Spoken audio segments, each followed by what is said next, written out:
Bruno Guimaraes to Arsenal done.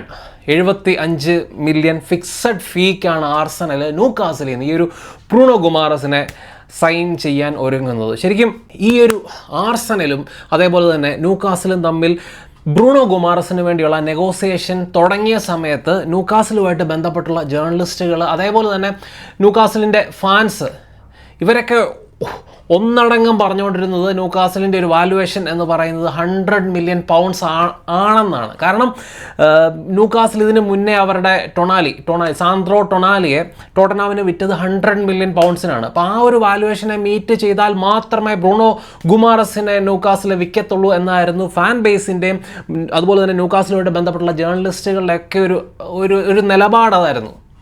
പക്ഷേ നെഗോസിയേഷൻസിനൊക്കെ ഒടുവിൽ Arsenal 75 million പൗണ്ട്സിനാണ് ഈ ഒരു ന്യൂകാസിലിൻ്റെ ക്യാപ്റ്റൻ അല്ലെങ്കിൽ ന്യൂകാസിലിന് വേണ്ടി ഏറ്റവും നന്നായിട്ട് പെർഫോം ചെയ്യുന്ന അവരുടെ പ്ലെയറിനെ സൈൻ ചെയ്യാൻ വേണ്ടി പോകുന്നത്. ഇങ്ങനത്തെ ഒരു പ്ലെയറിനെ ന്യൂകാസിൽ എങ്ങനെ റീപ്ലേസ് ചെയ്യും എന്നുള്ള കാര്യത്തിൽ എനിക്ക് നല്ല ഡൗട്ടുണ്ട്. ഇതിന് നമ്മൾ 100 100 മാർക്കും ആർസണലിൻ്റെ ആ ഒരു നെഗോസിയേഷൻ ടീമിനാണ് കൊടുക്കേണ്ടത്. ഇപ്പം പലരും പറഞ്ഞേക്കാം 28-29 വയസ്സുള്ള പ്ലെയറാണ്, അവന് വേണ്ടി 75 മില്യൺ പൊട്ടിക്കുന്നത് ഭയങ്കര മണ്ടത്തരമാണെന്നൊക്കെ പലരും പറഞ്ഞേക്കാം. പക്ഷേ 29 വയസ്സാവും. ഇപ്പോൾ നവംബറിൽ 29 വയസ്സാവുന്നു. ഈ സീസണിൽ 29, അടുത്ത സീസണിൽ 30, അങ്ങനെ 31, 32, 33. അടുത്ത 5 സീസൺ കഴിയുമ്പോഴത്തേനും ബ്രൂണോ ഗുമാറസിന് 33 വയസ്സായിരിക്കും. അപ്പോൾ ആ ഒരു 33 വയസ്സ് വരെ പുള്ളിക്ക് ആ ഒരു പ്രൈമിൽ കളിക്കാൻ പറ്റുകയാണെങ്കിൽ അടുത്ത 5 സീസൺ ആർസണലിനെ സംബന്ധിച്ച് ഈ ഒരു പ്ലെയറിൻ്റെ സൈനിങ് അവരെ ശരിക്കും പറഞ്ഞു കഴിഞ്ഞാൽ ഒരു യൂറോപ്യൻ ജയൻസ് അല്ലെങ്കിൽ ചാമ്പ്യൻസ് ലീഗിലൊക്കെ ആ ഒരു ടൈറ്റിൽ വിന്നിങ് ടീമൊക്കെ ആക്കി മാറ്റാൻ തരം ഒരു ക്വാളിറ്റിയാണ് അവർ ആഡ് ചെയ്യുന്നത്. അപ്പം 5 വർഷം ഇങ്ങനത്തെ ഒരു പ്ലെയറിൻ്റെ പ്രൈമിൽ കിട്ടുക എന്ന് പറയുന്നത് 75 മില്യൺ പൗണ്ട്സിന് ഇന്നത്തെ മാർക്കറ്റിൽ 75 മില്യൺ പൗണ്ട്സ് ബ്രൂണോ ഗുമാറസ് മുടക്കത്തെ ഒരു പ്ലെയറിനെ സംബന്ധിച്ച് എനിക്ക് തോന്നുന്നില്ല ഇതൊരു നല്ല ഡീലാണ്. ഇതൊരു വളരെ ലാഭകരമായിട്ടുള്ള ഡീലാണ് ആർസണലിനെ സംബന്ധിച്ചെന്ന് തന്നെയാണ് എൻ്റെ ഒരു പേഴ്സണൽ അഭിപ്രായം. ഈ ഒരു ബ്രൂണോ ഗുമാറസ് ആർസണലിൻ്റെ മിഡ്ഫീൽഡിലോട്ട് വന്നു കഴിയുമ്പം എന്നെ സംബന്ധിച്ച് അവരുടെ ഒരു പ്രൈമറി ചോയ്സ് മിഡ്ഫീൽഡ് 3 എന്ന് പറയുന്നത് ബ്രൂണോ ഗുമാറസ്, ഡെക്ലാൻ റൈസ്, അതേപോലെ തന്നെ ഓഡേഗാർഡ് അല്ലെങ്കിൽ എബ്രിച്ച എസ്. ഇതായിരിക്കും അവരുടെ പ്രൈമറി മിഡ്ഫീൽഡ്. അതിൽ ഡബിൾ പിവറ്റ് എന്ന് പറയുന്നത് ഡെക്ലാൻ റൈസ്, ബ്രൂണോ ഗുമാറസ് ആയിരിക്കും എന്ന് തന്നെയാണ് എൻ്റെ വിശ്വാസം. അപ്പം ഇതിൽ ആര് നമ്പർ 6 കളിക്കും, ആര് നമ്പർ 8 കളിക്കും എന്നുള്ളതൊക്കെ വലിയൊരു ചോദ്യമാണ്. പക്ഷേ എനിക്ക് തോന്നുന്നില്ല അങ്ങനെ ഒരു ഫിക്സഡ് നമ്പർ 6 ഈ ഒരു ടീമിൽ കാണും എന്ന് തോന്നുന്നില്ല. ശരിക്കും പറഞ്ഞു കഴിഞ്ഞാൽ 2 നമ്പർ 8s എന്നുള്ള രീതിയിലായിരിക്കും ഇവർ ഈ ഒരു ടീമിൽ കളിക്കാൻ വേണ്ടി പോകുന്നത്. അപ്പോൾ അതുകൊണ്ട് തന്നെ ഇവരുടെ റോള് ഇപ്പോൾ ഗെയിമിൻ്റെ ആ ഒരു ഫ്ലോയ്ക്ക് അനുസരിച്ച് ഇവരുടെ റോള് മാറിക്കൊണ്ടിരിക്കും എന്ന് തന്നെയാണ് എൻ്റെ ഒരു വിശ്വാസം. ബ്രൂണോ ഗുമാറസ് എന്ന് പറയുന്ന പ്ലെയർ നമ്മൾ ഡെക്ലാൻ റൈസുമായിട്ട് കമ്പയർ ചെയ്യുമ്പോഴത്തേനും കുറേ കൂടെ പ്രസ് റെസിസ്റ്റൻ്റ് ആയിട്ടുള്ള പ്ലെയറാണ് ബ്രൂണോ ഗുമാറസ്. അതുകൊണ്ട് തന്നെ ആർസണലിൻ്റെ ബിൽഡപ്പ് ഫേസിൽ ഈ ഒരു ഡെക്ലാൻ റൈസിനേക്കാളും കൂടുതൽ ബ്രൂണോ ഗുമാറസിനെ ആയിരിക്കും ആ ഒരു ബിൽഡപ്പ് ഫേസിൽ യൂസ് ചെയ്യാൻ വേണ്ടി പോകുന്നത്. ആ ഒരു ബാക്കിൽ നിന്ന് ബോൾ റിസീവ് ചെയ്യാനും അതേപോലെ തന്നെ ഒരു ഡീപ് പ്ലേയിങ് പ്ലേ മേക്കർ എന്നുള്ള ലെവലിൽ നിന്നുകൊണ്ട് പുള്ളിക്ക് ആ ഒരു സ്വിച്ചസ് നടത്താം. ആ ലോങ് ബോൾസ് ഈ റൈറ്റ് വിങ്ങിലോട്ട് ലെഫ്റ്റ് വിങ്ങിലോട്ട് അതേപോലെ തന്നെ സെൻട്രലി ആ ഒരു സ്ട്രൈക്കറിൻ്റെയൊക്കെ റൺസിനെ ഫൈൻഡ് ചെയ്യുന്ന തരം ലോങ് ബോൾസ് കൊടുക്കാനും അങ്ങനെ ഗെയിമിൻ്റെ ടെമ്പോ കൺട്രോൾ ചെയ്യുന്ന തരം ഒരു മിഡ്ഫീൽഡറായിട്ട് ബിൽഡപ്പ് ഫേസിൽ ആക്ട് ചെയ്യാൻ ഈ ഒരു ബ്രൂണോ ഗുമാറസിന് സാധിക്കും. അപ്പം ആ സമയത്ത് ഡെക്ലാൻ റൈസിനെ കുറേ കൂടി ഒരു ബോൾ കാരിയർ, ഒരു പ്രോപ്പർ ബോക്സ് ടു ബോക്സ് അല്ലെങ്കിൽ ഒരു ബോൾ കാരിയർ എന്നുള്ള രീതിയിലായിരിക്കും ആ സമയത്ത് ഡെക്ലാൻ റൈസിൻ്റെ റോള്. പക്ഷേ ഈ ഒരു ആർസണലിൻ്റെ ഗെയിം ആർസണൽ ആ ഒരു ഫൈനൽ തേർഡിലെത്തി അവിടെ ആ ഒരു ബോൾ പൊസഷനൊക്കെ കീപ്പ് ചെയ്ത് അവിടെ ഡോമിനേഷൻ നടത്തിക്കൊണ്ടിരിക്കുന്ന സമയത്ത് ഡെക്ലാൻ റൈസ് കുറച്ചുകൂടെ ഹോൾഡ് ബാക്ക് ചെയ്യണം.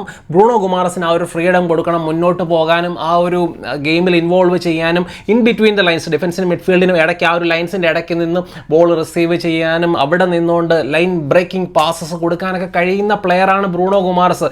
ഈ ലൈൻ ബ്രേക്കിംഗ് പാസസിൻ്റെ കാര്യം തന്നെ നോക്കിയാൽ കഴിഞ്ഞ സീസണിൽ Bruno Guimaraes 29 line breaking passes into the final തേർഡാണ് പുള്ളി ന്യൂകാസിൽ നിന്നുകൊണ്ട് കൊടുത്തിട്ടുള്ളത്. അപ്പോൾ അതുകൊണ്ട് തന്നെ ക്രിയേറ്റിവിറ്റിയുടെ കാര്യത്തിൽ എന്തുകൊണ്ടും ഡെക്ലാൻ റൈസിനേക്കാളും ബെറ്റർ ഓപ്ഷൻ ബ്രൂണോ ഗുമാറസ് ആയിരിക്കും.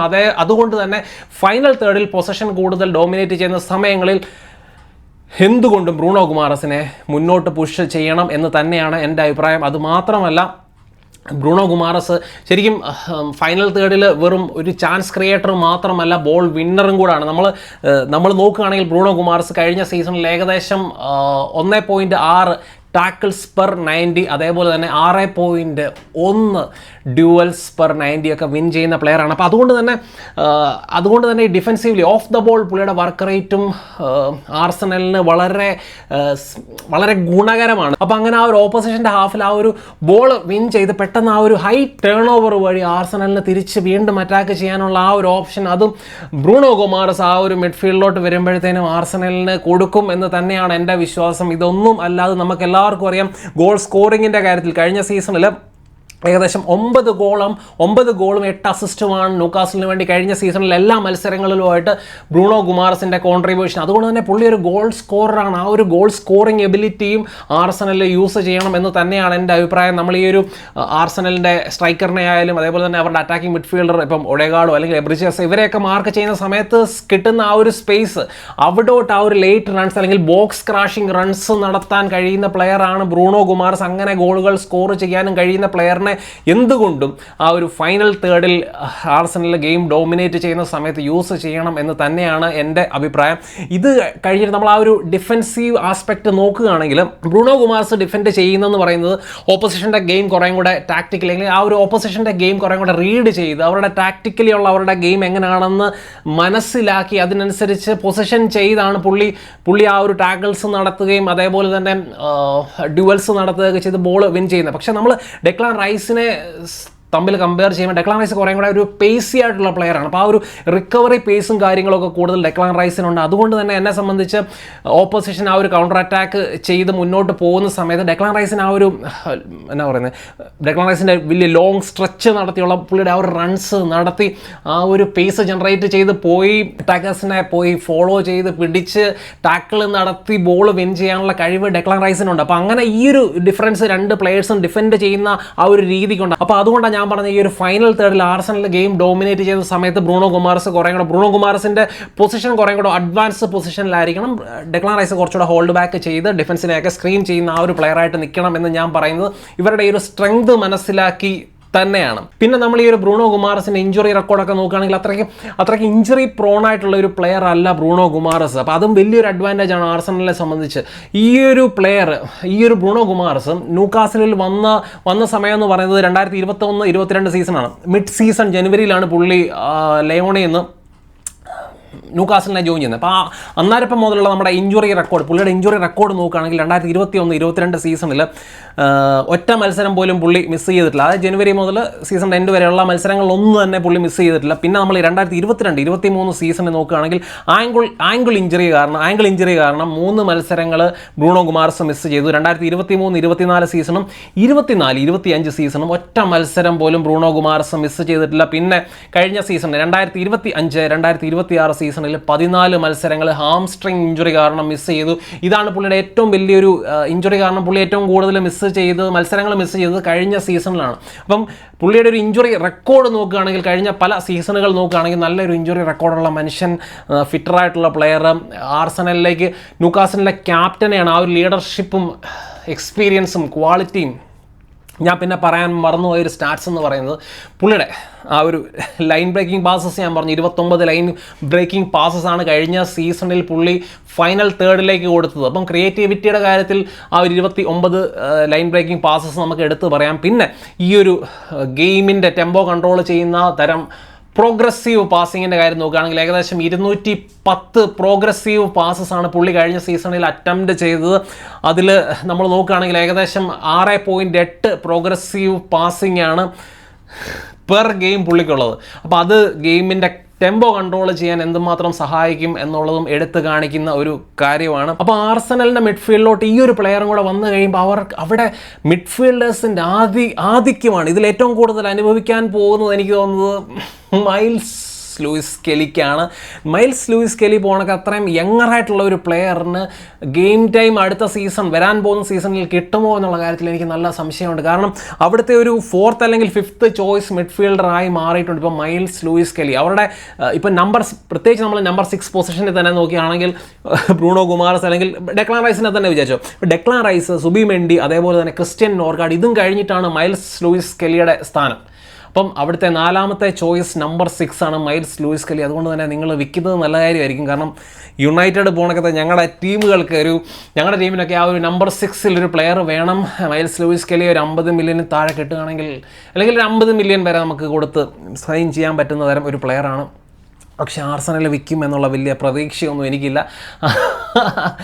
ചിലപ്പോൾ അവർ സുബിമെൻഡിയെ വിറ്റാലും എനിക്ക് തോന്നുന്നത് മൈൽസ് കെല്ലിയെ വിൽക്കുമെന്ന് തോന്നില്ല. അപ്പോൾ അതാണ് അവിടുത്തെ ഒരു അവസ്ഥ. അതാണ് ഇതൊന്നും പോരാഞ്ഞിട്ട് ആർസനൽ വിനീഷ്യസിൻ്റെ പുറകെ, വിനീഷ്യസും റയലും തമ്മിലുള്ള ആ ഒരു നെഗോസിയേഷൻസൊക്കെ തകർന്ന് കാണാൻ ആർസനൽ ആഗ്രഹിക്കുന്നു. അതുവഴി വിനീഷ്യസിനെ സൈൻ ചെയ്യാൻ രണ്ടും കൽപ്പിച്ച് തയ്യാറെടുത്ത് ആർസനലിൽ നിൽക്കുന്നു. ഇതും പോരാഞ്ഞിട്ട് സ്ട്രൈക്കർ പൊസിഷനിൽ ഹൂലിയൻ അൽവാരസും ആർസനലും തമ്മിൽ ലിങ്ക്സ് ഉണ്ട്. നമുക്കെല്ലാവർക്കും അറിയാം ഹൂലിയൻ അൽവാരസിൻ്റെ ഒരു പ്രിഫേർഡ് ഡെസ്റ്റിനേഷൻ എന്ന് പറയുന്നത്, അല്ലെങ്കിൽ പുള്ളി ഏറ്റവും ആഗ്രഹിക്കുന്നത് ബാർസയിലോട്ട് പോകാൻ വേണ്ടിയാണ്. പക്ഷേ ബാർസയ്ക്ക് ഫിനാൻഷ്യൽ ഇഷ്യൂസ് ഉണ്ട്. അതുമാത്രമല്ല, നമുക്കറിയാം 150 മില്യൺ യൂറോസിൻ്റെ റയലിൻ്റെ ബിഡ്, അത് ചുമ്മാ ഉള്ള ബിഡാണോ എന്താണോ എന്നുള്ളതൊക്കെ അവിടെ സൈഡ് നിൽക്കട്ടെ. പക്ഷേ 150 മില്യൺ യൂറോസിൻ്റെ ആ ഒരു ബിഡ് അത്ലറ്റിക്കോ മാഡ്രിഡ് റിജക്റ്റ് ചെയ്തതാണ്. അപ്പം അങ്ങനെ ഒരു പ്ലെയറിന് വേണ്ടി ബാർസ അവസാന ശ്രമം എന്നുള്ള രീതിയിൽ 115 മില്യൺ യൂറോസിൻ്റെ ഒരു ബിഡ് അറ്റംപ്റ്റ് ചെയ്യും എന്ന് കേൾക്കുന്നുണ്ട്. അപ്പം അവിടെയും ആർസനൽ ആ ഒരു പ്രതീക്ഷയിലാണ് ബാർസയ്ക്ക് സൈൻ ചെയ്യാൻ പറ്റത്തില്ലാത്തൊരു സ്ഥിതി എത്തുകയാണെങ്കിൽ ഹൂലിയൻ അൽവാരസിനെ ആർസനലിൽ സൈൻ ചെയ്യാനുള്ള ശ്രമം നടത്തും. അപ്പം ആർസനലിൻ്റെ ആ ഒരു സ്പോർട്ടിംഗ് ഡയറക്ടർ ആന്ദ്രേ ബർത്തയും അത്ലറ്റിക്കോ മാഡ്രിഡും തമ്മിൽ വളരെ ഊഷ്മളമായിട്ടുള്ള ബന്ധമാണുള്ളത്. അതുകൊണ്ട് തന്നെ ആ ഒരു ഡീല് പുൾ ഓഫ് ചെയ്യാൻ റെഡിയായിട്ടാണ് ആർസനൽ നിൽക്കുന്നത്. ബാർസലോണയുമായിട്ടുള്ള ആ ഒരു ഫീ എഗ്രി ചെയ്യാനോ അല്ലെങ്കിൽ ആ ഒരു ഡീല് കൊളാപ്സ് ആകുകയാണെങ്കിൽ ഈവൻ ഹൂലിയൻ അൽവാരസും ആർസനലിലേക്ക് വരാൻ തയ്യാറാണ് എന്നാണ് പറയപ്പെടുന്നത്. അങ്ങനെ വമ്പൻ പ്ലെയേഴ്സ്, വമ്പൻ ചിന്താഗതികൾ, വമ്പൻ അംബീഷൻ, വമ്പൻ ആഗ്രഹങ്ങളുമായി ആർസനലിൻ്റെ ഫാൻസും മുന്നോട്ട് പോകുന്നു. അപ്പം വീഡിയോ പറ്റിയുള്ള നിങ്ങളുടെ അഭിപ്രായങ്ങൾ തീർച്ചയായിട്ടും ചെന്ന കമൻസ് ആയിട്ട് ഇടാൻ മറ്റൊരു നല്ല വീഡിയോ ആയിട്ടാണ്.